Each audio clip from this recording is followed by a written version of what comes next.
भगवान और भी लीला करते हैं, क्योंकि ऐसा हमें लग रहा है पंडित जी कह रहे पानी गिर है, पानी गिरना चाहिए अलग, क्योंकि ये शुभ अवसर है। शुभ अवसर भगवान के यही संकेत है कि तुम्हारा जो कार्य रहा वो सफल रहा।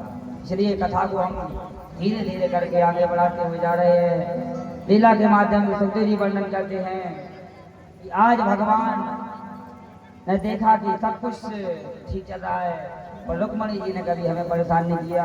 तो कथा को आप लोगों ने सुना है कि भगवान द्वारकाधीश और रुक्मणी जी का संवाद हुआ। द्वारकाधीश भगवान ने कई प्रकार से लीला करी और भला बुरा खुद के लिए कहा, फिर भी रुक्मणी जी नहीं मानी। रुक्मणी जी ने कहा कि आपको केवल मैंने देखा है और आपसे प्रेम किया है, आप भले कुछ भी कहो। आगे चल करके ऐसी कथा आती है कि भगवान इसके पश्चात बाणासुर का उद्धार करते हैं और बाणासुर की जो पुत्री थी उषा, उनका विवाह प्रद्युम्न के साथ होता है। और इसके बाद जो बलराम जी थे उनके लिए भगवान आदेश करते हैं कि बलराम जी आप जाइए ब्रज में बात करिए।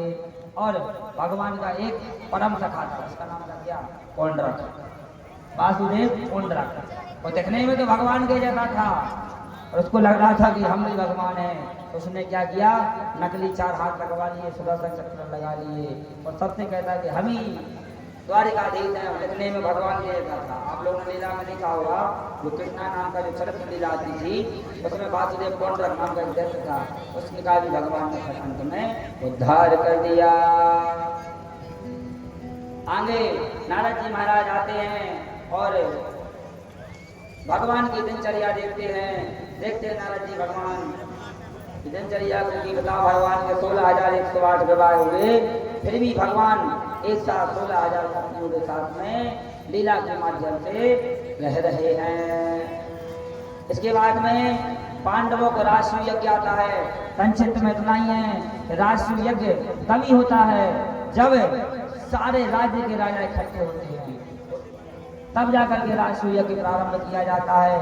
और ऐसी कथा आती है कि राष्ट्रीय यज्ञ करने के लिए भगवान द्वारिकाधीश के लिए निमंत्रण आता है। द्वारिकाधीश पहले तो मना कर देते हैं। द्वारिकाधीश भगवान कहते हैं कि मुझे जरासंध का उद्धार करना है। तब वहां पर उद्धव जी रहते हैं और उद्धव जी कहते हैं कि आप नहीं, पांडव को उसमें जाइए, तो जा करके आपको वहां पर दोनों काम हो जाएंगे। सजनों, लीला के माध्यम से भगवान ब्राह्मण का भेद बनाते हैं, अर्जुन और भीम को ले जाते हैं और जाकर के जरासंध के यहाँ जाते हैं। जरासंध से कहते हैं कि भैया जरासंध भिक्षाम देहि, बोले क्या चाहिए, भिक्षा में लो, धन ले जाओ। बोले धन नहीं, बोले हमें यज्ञ चाहिए। बोले यज्ञ क्यों मांग रहे हो, जब हमारे घर पे भिक्षा मांगने के लिए आता है तो हम तो उसे पैसे रुपया पैसा दान देते हैं, ये क्या लफड़ा के कह रहा कि यज्ञ चाहिए तो सुना में। तब पूछा परिचय क्या है, तो बोले तुम्हारा वास्तविक रूप क्या है।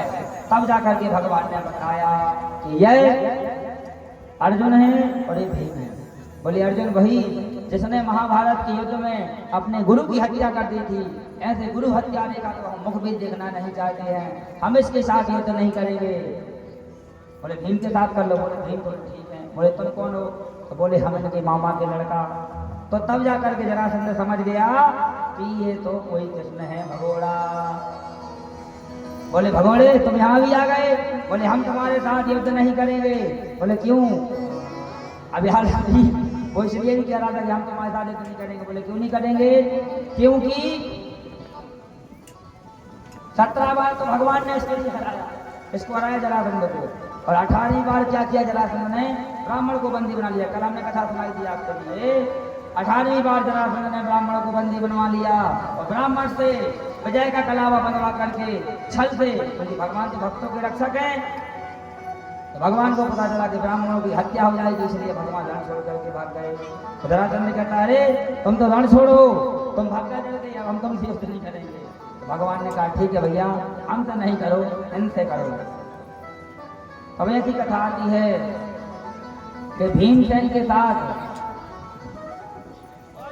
जरासंध का युद्ध हुआ और जरासंध को वरदान था तो वो ऐसे नहीं मरेगा।